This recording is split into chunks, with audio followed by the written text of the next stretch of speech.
사람들 앞에 서면 너무 떨리고 긴장돼요. 말을 조리 있게 잘하고 싶어요.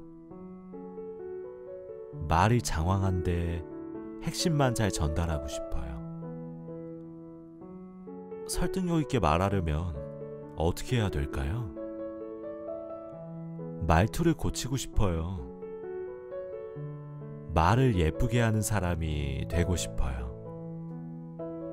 어떻게 하면 가족과 잘 소통할 수 있을까요? 갈등이 있을 때 화내지 않고 말하는 방법을 알고 싶어요. 직장 상사와 즐겁게 대화하는 방법이 있을까요? 말 잘하는 스킬을 알려주는 책은 무수히 많다. 온라인 서점에서 말하기 스피치라는 키워드를 검색해보면 무려 1000권이 넘는 책이 나온다. 화술, 언어, 대화, 목소리 등 유사 키워드를 입력하면 훨씬 더 많은 책이 검색된다. 나는 말하기는 지식이 아니라 기술이라고 생각한다. 그래서 공부가 아니라 훈련을 해야 한다고 항상 강조한다. 지식은 공부를 하면 몰랐던 것을 알게 되지만 기술은 훈련을 하면 못했던 것을 하게 된다. 그래서 말하기는 예체능과 같이 몸으로 익히는 기술의 영역이다. 하지만 무작정 말 잘하는 기술만 배워서는 말을 잘할 수 없다. 책은 차고 넘치는데 우리의 말이 제자리 걸음인 이유다. 인간은 말로 소통을 하고 소통은 사람이 한다. 소통의 핵심은 나와 내가 소통하는 대상에 대한 본질적 이해에 있다. 그리고 존중과 인정이 수반되어야 소통이 가능하다. 그런 다음에 상황과 상대에 맞는 적절한 말을 할 수 있어야 한다. 이러한 노력과 나의 말 습관을 갈고 다듬는 시간을 통해서 진정으로 말이 변화되고 소통의 물꼬가 트이길 기대해 본다. 안녕하세요. 여러분께 좋은 책을 읽어드리는 홍시입니다. 오늘 소개해드릴 책은 가시 같은 말에 감정적으로 반응하지 않고 침착한 말로써 대응하는 어른의 말 연습에 대한 내용입니다. 상처받지 않고 상처 주지 않는 소통의 기술, 어른의 대화법, 임정민 지음, 서사원 출판사입니다. 이 책은 소통의 핵심인 나와 소통하는 대상에 대한 본질적 이해를 알아보고 싶은 분들에게 권해드립니다. 그러면 지금부터 이 책에서 제가 인상적이었던 내용을 얘기해드리겠습니다. 우리 집 거실에는 소파를 중심으로 양쪽에 책장이 각각 한 개씩 놓여 있다. 왼쪽은 내 책장이고 오른쪽은 남편의 것이다. 누군가 이 책장을 본다면 우리의 취향이 무척 다르다는 사실을 단번에 알아차릴 수 있을 만큼 비슷한 점이라고는 찾아볼 수가 없다.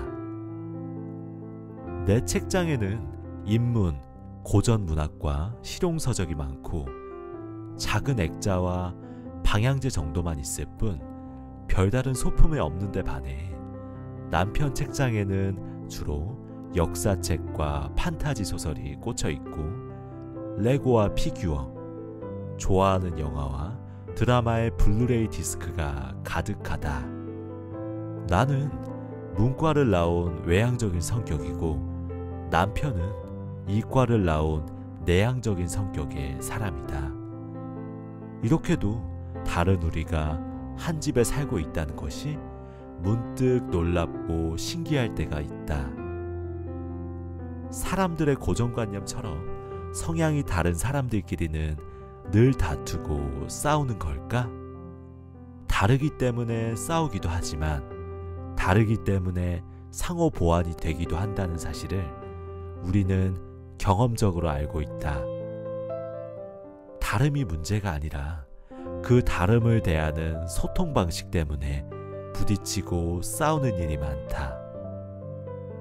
하지만 사람들은 상대방이 나와 너무 달라서 내 마음 같지 않아서 소통이 어렵다고 이야기한다. 그렇다면 이 세상에 나와 똑같은 사람이 있을까? 두 사람 사이에 숫자 6이 놓여 있다. 왼쪽 사람은 이 숫자를 6으로 보았고 오른쪽 사람은 이 숫자를 9로 보았다. 이 상황을 봤을 때 누구 한 사람이 틀렸다고는 말할 수 없다. 서로의 관점에서 다르게 봤을 뿐이다. 그렇기 때문에 내가 옳고 네가 틀리다 고 섣불리 생각해서는 안 된다.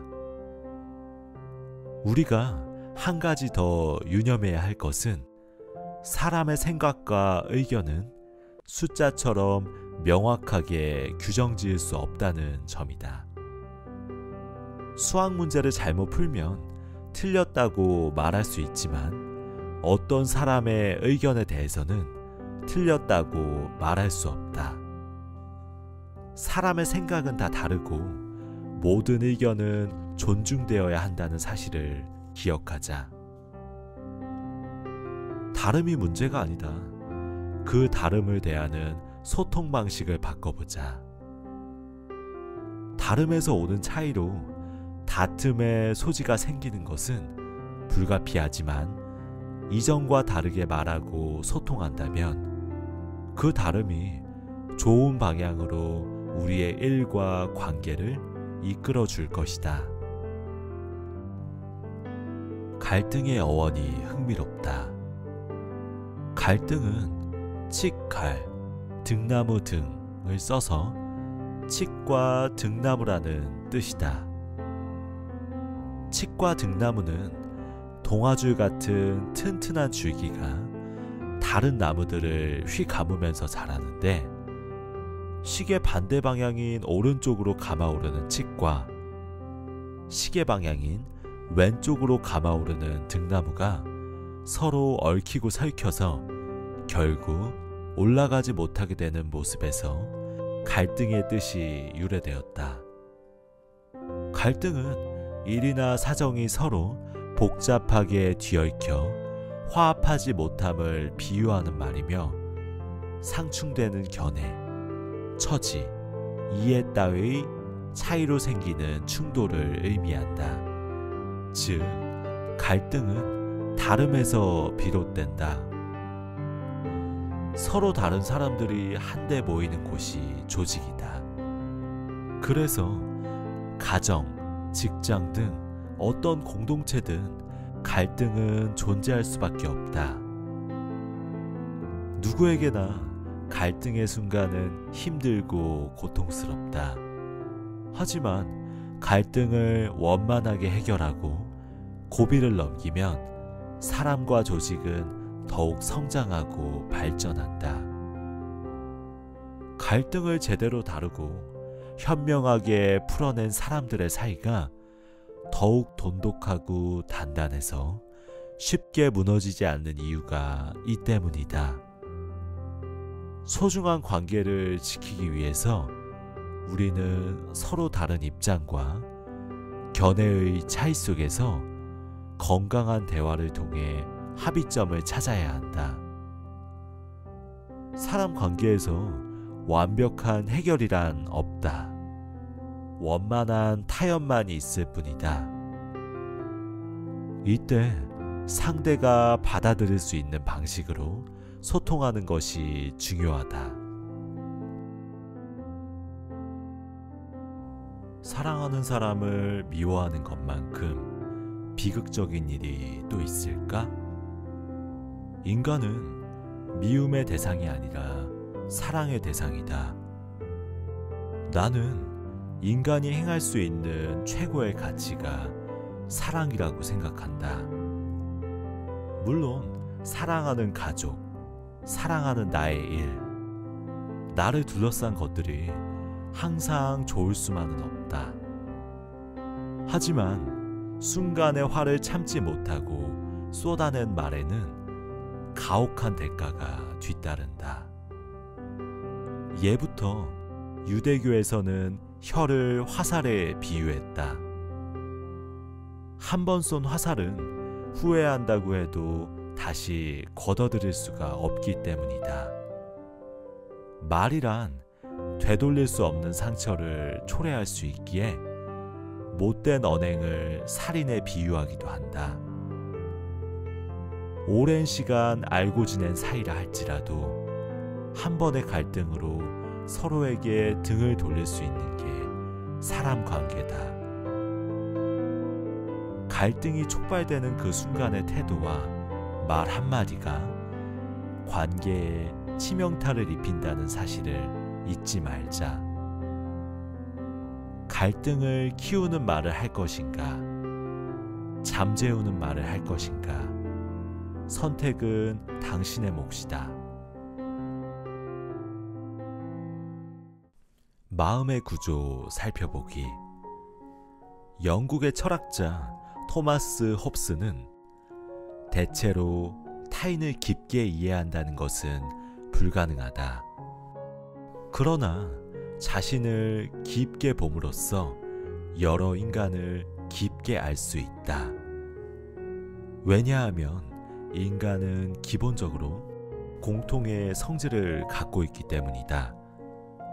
자신을 잘 보지 못하고 다른 사람을 알려고 하는 것은 단서 없이 암호를 해독하려고 하는 것과 같다라고 말했다. 그는 자기 자신을 모른 채 타인을 알려고 하는 일은 매우 모순적인 행위라고 지적하며 무엇보다 자기 이해가 먼저임을 강조했다. 그럼 내가 누구인지 어떻게 알 수 있을까? 성격 이론이자 심리요법인 교류 분석에 따르면 우리 안에는 세 가지 마음이 자리 잡고 있다. 이 마음을 자아 상태라고 부르며 각 자아 상태에 따라서 고유의 사고, 감정, 행동이 나타나고 그것이 개인의 성격을 형성한다고 본다. 즉, 자기 이해를 하기 위해서는 평소 내가 하는 말과 행동 양식을 살펴야 하며 이는 자기 이해의 결정적 단서가 된다. 나의 세 가지 마음 들여다보기. 부모처럼 말하고 행동하는 부모자, 피. 부모자 상태는 나의 부모 또는 양육자, 보고자란 권위자의 영향을 받아 생기는 자아다. 이 자아 상태에서는 어린 시절 부모에게 들어온 말과 비슷한 형태의 말을 한다. 인간은 생후 만 5세까지 자신의 의지와 상관없이 외부에서 오는 자극이나 사건 등을 부모나 권위자의 태도와 방식을 모방해 나타낸다. 예를 들어서 자신이 어릴 적에 뜨거운 물건을 만지려 할 때 부모가 안 돼, 뜨거워 라고 말하며 깜짝 놀라는 표정과 몸짓을 보였다면 비슷한 상황에 놓일 때 아이는 누가 시키지 않아도 그 모습을 그대로 따라한다. 성인이 되어서도 어릴 때 보고 들은 훈계와 규칙을 잣대로 누군가를 비판하고 통제하려 들기도 하고 보듬거나 포용해 주기도 한다. 부모나 내가 본 부모상 권위자의 모습에 영향을 받아서 그대로 생각하고 느끼고 행동하고 있다면 당신은 부모자 상태에 있다. 부모의 마음으로 상대를 위에서 아래의 시선으로 바라보기 때문에 대화의 에너지는 수직적이다. 논리적, 객관적으로 말하고 행동하는 어른자 A. 어른자 상태에서는 지금 여기에서 얻을 수 있는 객관적인 정보와 사실에 입각해 상황을 판단하고 문제를 해결하고자 한다. 어른자 상태는 지적이고 조직적이며 분석적이다. 감정에 치우침이 없고 지금 눈앞에 직면한 현 상황만을 객관적으로 바라보고 현실적인 대안을 찾는다. 현재 상황을 냉철하게 합리적으로 분석하고 이성적으로 행동한다면 당신은 어른자 상태에 있는 것이다. 논리적으로 생각하고 이성적으로 행동하고 말하기 때문에 대화의 에너지는 수평적으로 흐른다.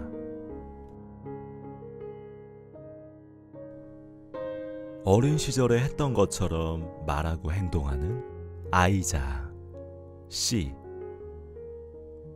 아이자 상태에서는 어린 시절에 했던 행동이나 반응이 본능적으로 나온다. 자기가 생각하고 느끼는 대로 자유분방하게 표현하기도 하고 자기 본래의 감정을 억제하거나 눈치를 살피기도 한다. 단순히 아이같이 행동하는 것을 의미하는 게 아니라 자신이 어린 시절에 했던 그대로 생각하고 느끼고 행동하고 있다면 당신은 아이자 상태에 있다. 한 대표님에게 연설과 커뮤니케이션 코칭을 해드린 적이 있다.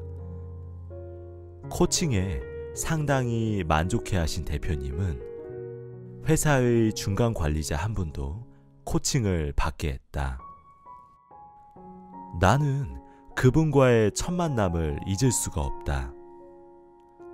보통 나를 찾아오는 분들은 스스로 올바른 커뮤니케이션을 필요로 하여 자발적으로 오기 때문에 순조롭게 코칭이 진행되는 편이다.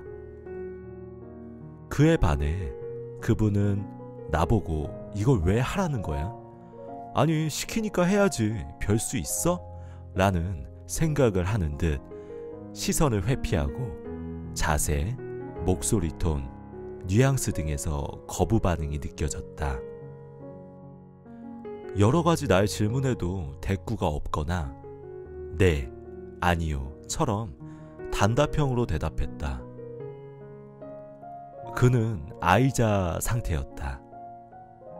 코칭을 하면서 알게 된 성장 과정, 회사에서의 업무 방식과 태도를 통해서 아이자 상태가 강하다는 것을 다시 한번 알 수 있었다. 지금까지 자아 상태를 통해 인간의 마음이 심리적으로 어떻게 구조화되어 있는지 살펴봤다. 자아 상태는 나이와 무관하다. 법정 나이로 성인인 사람에게 아니 왜 이리 애처럼 굴어? 나이 먹었으면 철 좀 들어 라고 말하기도 하고 어린아이에게는 어휴 애늙은이 같네 라고 말하지 않는가?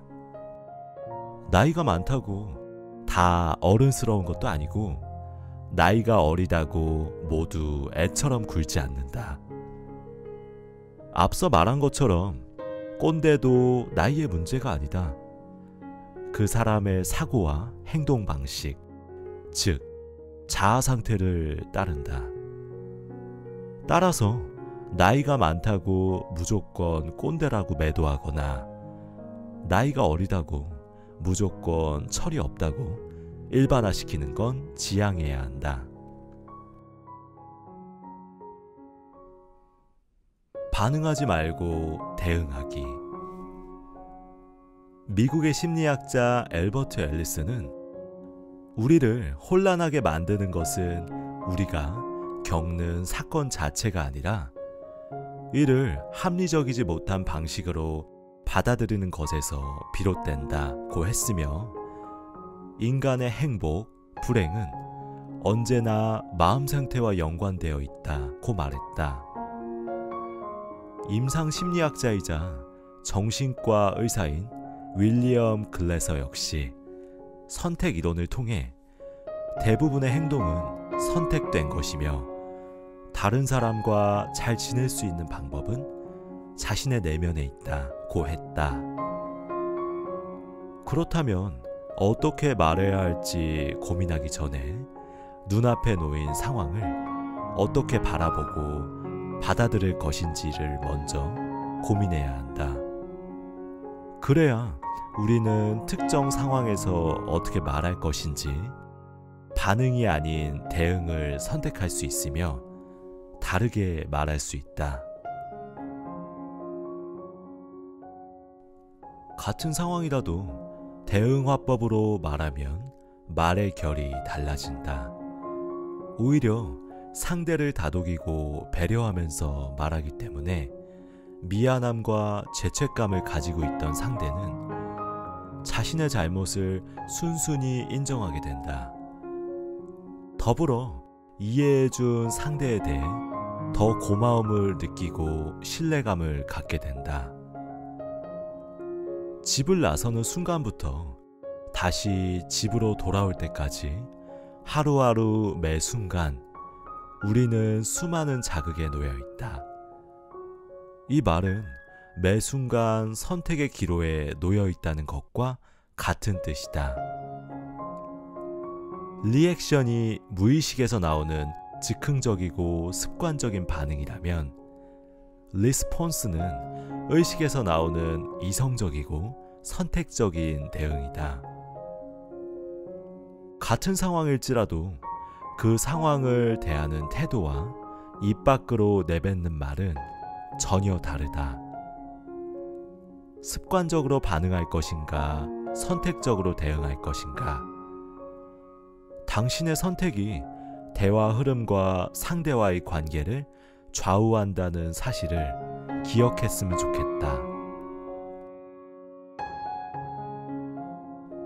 미국의 심리학 교수 해리 할로우는 인간과 94%의 유전자를 공유하는 붉은 털 원숭이를 대상으로 사랑과 애착, 모성애에 관한 심리 연구를 했다. 할로우는 갓 태어난 붉은 털 원숭이 새끼를 어미로부터 떼어낸 뒤 가짜 어미가 있는 우리에 넣었다. 인형 하나는 가슴에 우유병이 있는 철사로 만든 것이었고, 나머지 하나는 우유병이 없는 헝겊 인형이었다. 새끼 원숭이는 젖을 먹을 때만 철사로 만든 엄마 인형과 있었고, 나머지 시간은 헝겊으로 만든 엄마 인형과 하루 종일 붙어 있었다. 특히 새끼 원숭이는 천적의 사진이나 큰 소리 등 극단적인 공포와 위협을 받으면 즉각 보드랍고 따뜻한 헝겊 엄마에게 달려가 안겼다. 결국 새끼 원숭이는 젖을 먹기 위해 엄마를 찾는 게 아니고 포근하고 부드러운 접촉을 통한 애착을 그리워한다는 것을 알게 되었다. 이 실험을 통해 사람은 생물학적인 배고픔보다 정신적인 배고픔을 더 중요하게 여긴다는 사실을 밝혀냈다. 우리도 나에게 따뜻한 사랑과 인정을 베푼 사람을 잊지 못한다. 부드러운 미소로 바라봐주고 등을 토닥여주면서 아낌없이 칭찬해주던 존재와 그 기억이 우리에게 위로가 되고 살아가는 힘이 된다. 우리가 어렸을 때 집이나 학교에서 받았던 칭찬 스티커 혹은 참 잘했어요 스탬프를 기억하는가? 담임 선생님에게 받은 참 잘했어요 스탬프는 동기부여가 되고 더 열심히 하려는 행동을 강화한다. 이처럼 우리는 스트로크를 통해 자신의 존재감을 인정받기도 하고 박탈감을 느끼기도 하면서 인생의 스탬프를 쌓고 있다. 이제는 그동안 자신이 얼마나 스트로크를 해왔는지 스스로 점검해보고 자기 자신에게 스트로크를 해주고 자신이 원하는 상대에게 스트로크를 요청해보기도 하자. 스트로크가 없는 것은 심리적인 죽음과 같다고 한 토마스 해리스의 말처럼 스트로크는 사람을 살리고 사람의 마음을 움직이는 힘이다. 일상 직장에서 자주 소통하기. 어떻게 하면 일상에서 소통 능력을 키울 수 있을까요? 온라인 특강 때 준비한 강의를 마치고 자유롭게 질의응답 시간을 가졌는데 한 분이 이런 질문을 했다. 최근에 말을 잘하고 소통을 잘하기 위해서 책을 읽거나 이런저런 특강을 들으며 공부하시는 분들이 많아졌는데 조금 더 적극적인 자세로 일상에서 소통 능력을 키우려고 노력하는 건 아주 긍정적인 시도이다. 내가 좋아하는 말 중에 물방울이 돌을 뚫는다는 뜻의 수적석천이라는 말이 있다. 물이 돌을 뚫을 수 있는 이유는 물의 힘이 아니라 돌을 두드린 횟수 때문이다. 미미할지라도 꾸준히 노력하면 큰 일을 이룰 수 있음을 의미한다. 우리는 매 순간 사람들과 수없이 많은 소통을 하며 살아가기에 일상에서 수시로 매일매일 노력한다면 작은 시도들이 모여 결국 인간관계에 큰 변화를 줄 것이다. 일상에서 소통 능력을 강화할 수 있는 가장 좋은 방법 2가지만 기억하자.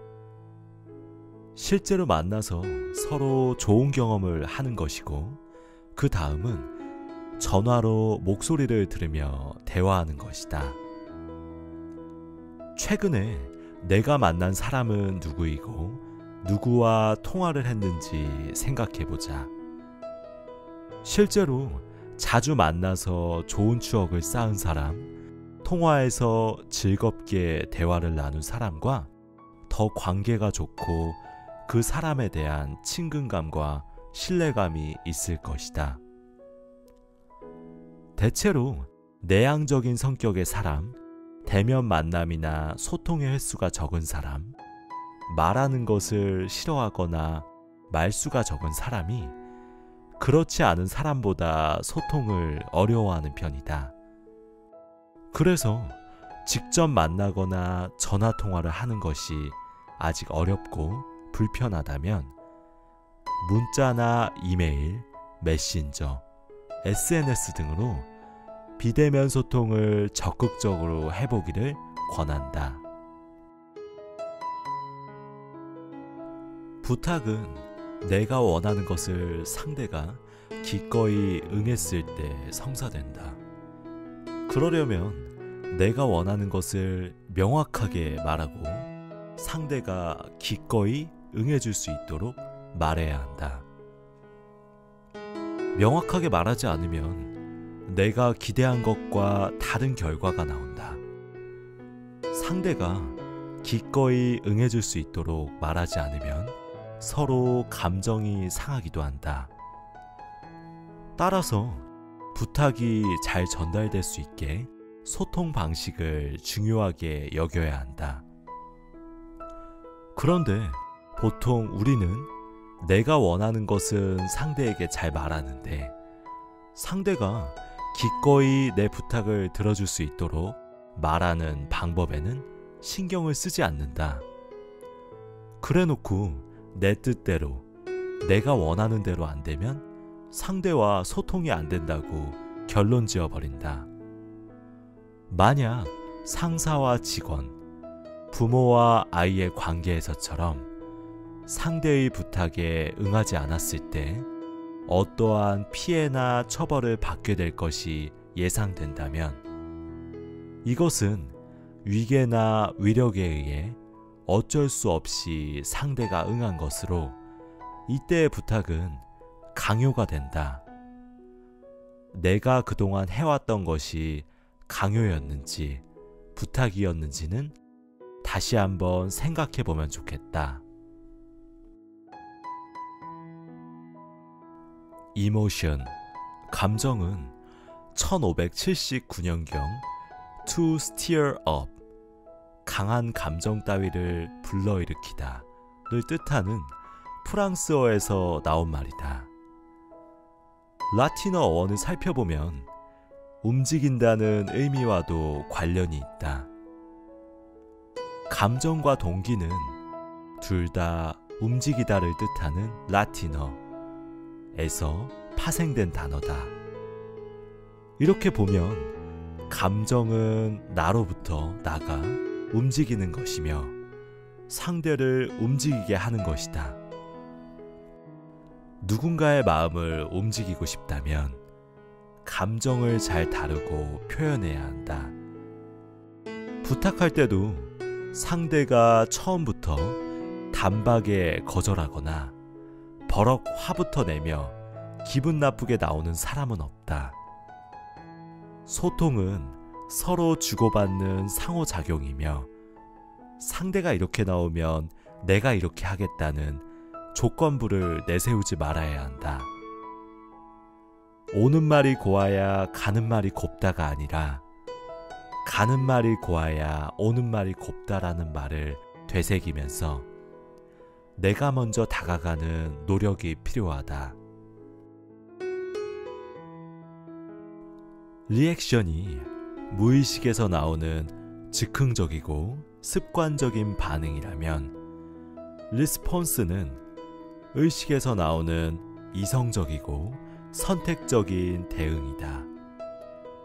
습관적으로 반응할 것인가, 선택적으로 반응할 것인가? 당신의 선택이 대화 흐름과 상대와의 관계, 모든 것을 좌우한다. 끝까지 들어주셔서 감사합니다. 오늘도 행복하세요.